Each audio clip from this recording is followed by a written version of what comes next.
પાટણ જિલ્લાના સરસ્વતી તાલુકાના ઉંદરા ગામે સામાજિક સમરસતાનું ઉત્તમ ઉદાહરણ જોવા મળ્યું. લગ્ન પ્રસંગે દીકરીનું મામેરું કોણ ભરે તે સવાલને લઈ દીકરી અને તેના પરિવારજનો ચિંતિત, કારણ કે દીકરીને કોઈ મામા ન હતા. આ કારણે પરિવાર મામેરાને લઈ મૂંઝવણમાં હતો. ત્યારે આ બાબતની જાણ ઉંદરા ગ્રામજનોને થતાં જ ગ્રામજનોએ મામાની ફરજ અદા કરી હતી.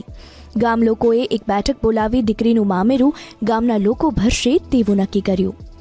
અને એ દીકરી ખેતરપાળના મંદિરમાં આવીને એવું કહ્યું કે ભાઈ મારા પરિવારમાં કોઈ છે નહીં, મારા ગામમાં મામેરું લઈને કોણ આવશે?